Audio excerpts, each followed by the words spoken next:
Darwin is the capital of the Northern Territory, in a place Australians like to call the top end.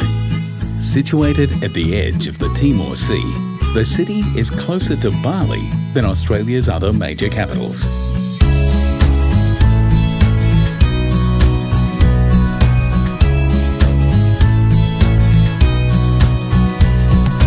Traditionally the home of the Larrakia people, Darwin was settled by Europeans in 1869. The city's isolation has meant that its population has always been low, and that's just the way the locals like it. Darwin is very much a gateway city.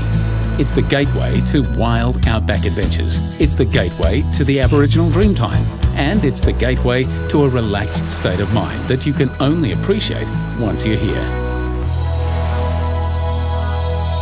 On Thursdays and Sundays, half the city gathers at the Mindil Beach markets. Here, the aromas of cuisines from all over the world mix together under the tropical sky, creating the perfect essence of today's multicultural Darwin. At sunset, head down to the beach for the best show in town as the sun dips into the Arafura Sea. Then catch a double feature under the stars at another local institution, the Deck Chair Cinema. But life here hasn't always been this easygoing. During the Second World War, Japanese warplanes dropped more bombs on Darwin than on Pearl Harbor.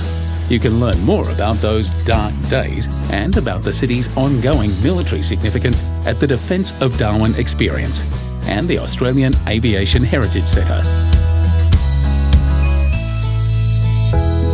At the Darwin Museum and Art Gallery, learn how Darwin was tragically flattened again in 1974, this time by Mother Nature.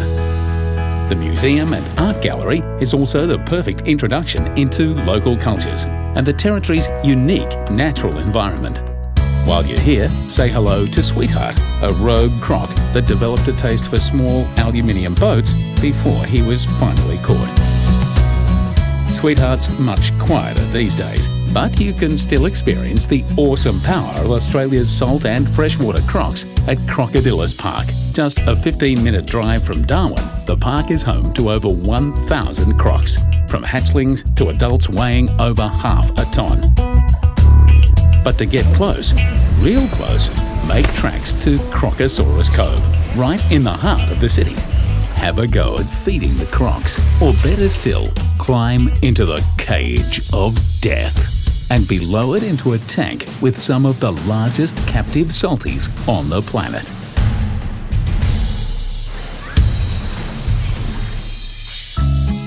Of course, seeing crocs in captivity is just a little top-end taster. For the best holiday snaps of all, hit the road to adventure. There's over 60 national parks in the Northern Territory, 20 in the Darwin region alone. If you ask a local for their favourite, chances are they'll quietly point you in the direction of Litchfield National Park. Just an hour and a half from Darwin, Litchfield is set around a sandstone plateau, crisscrossed by deep, narrow gorges, filled with monsoon forests and croc-free swimming holes. On your way into the park, stop to check out the magnetic and cathedral termite mounds. And when it's time to cool off, immerse yourself in the pure, refreshing waters of Bewley Rockhole, a series of pools which cascade down the hillside to spectacular Florence Falls.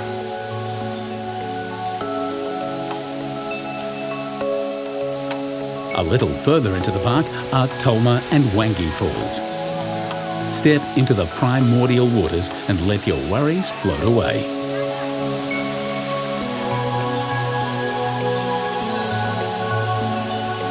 Then climb into the stone country above and let your spirit drift off into a land that time forgot.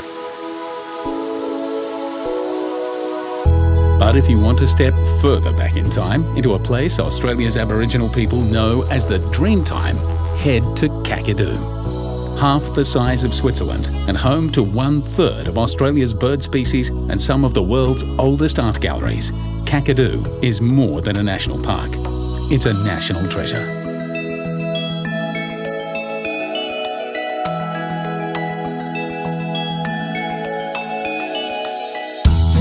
Whether you've explored the outback for a few days or a few months, there comes a time when everyone begins to long for the creature comforts of the city. And this is where Darwin comes into its own.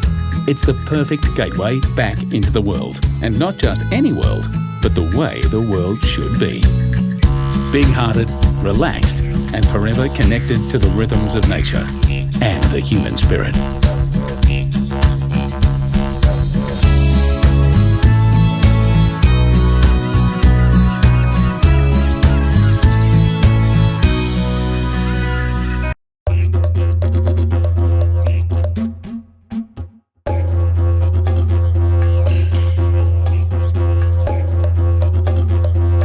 Kakadu lies 150 miles east of Darwin, in a region Australians fondly call the Top End.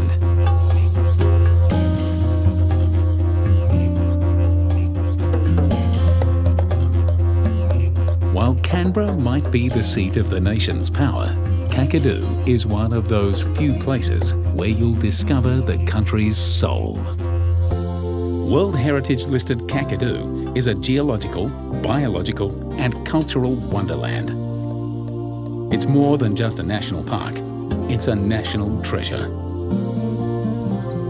The Bining and Mungoi people have been caring for this country for over 50,000 years, and today are happy to share parts of their country, knowledge and dreaming with you.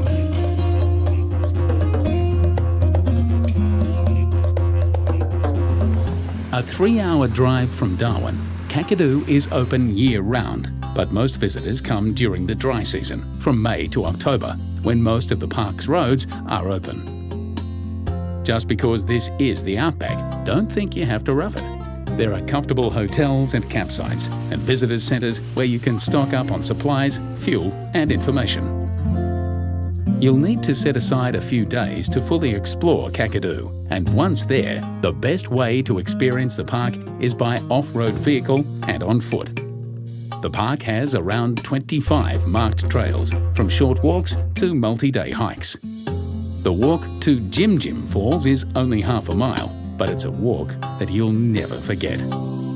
Clamber through a lost world of hidden canyons, past waters that mirror the sky, before arriving at an ancient plunge pool surrounded by perfect beaches and 500-foot cliffs.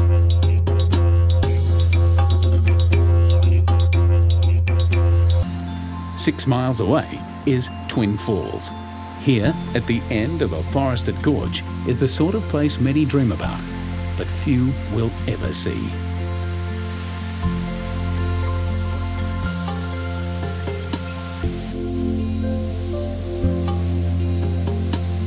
Another great place to cool off is Gunlum Falls.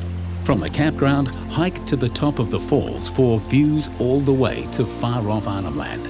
Then take your pick from a series of crystal-clear pools shaded by eucalypts.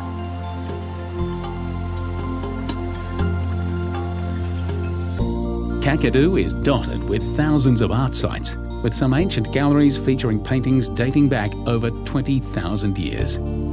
Created using local ochres and sometimes even blood, these artworks give an insight into the lives of Aboriginal peoples throughout the centuries. Norlangi Rock was the wet season home to generations of Aboriginal people. Here you'll come face to face with Namagon, the Lightning Man, who every wet season splits open the clouds with his axe, bringing thunder and new life to the country below. A couple of hours' drive to the north are the galleries of Ubir. See paintings of the rainbow serpent, the wildlife and the wetlands below, and above, in impossibly high places, paintings said to be created by Mimi spirits. At the end of the day, climb up to the outlook and wait as Mother Nature paints her own masterpiece across the sky. Another great way to explore Kakadu is by boat. Take a cruise through the park's richest wetlands, the Yellow Water Billabong. Drift across lotus-covered floodplains, past jabiru and magpie geese, and say g'day to the park's most famous residents, the salt and freshwater crocodiles.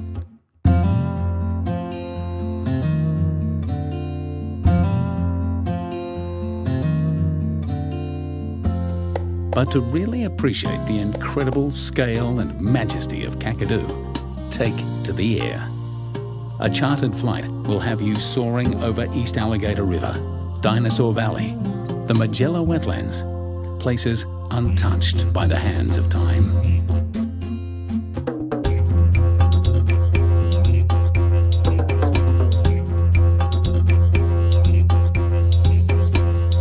So if you're dreaming of adventure, don't just dream, do it. Come and share the spirit of Kakadu. It's been waiting here since the dawn of time, just for you.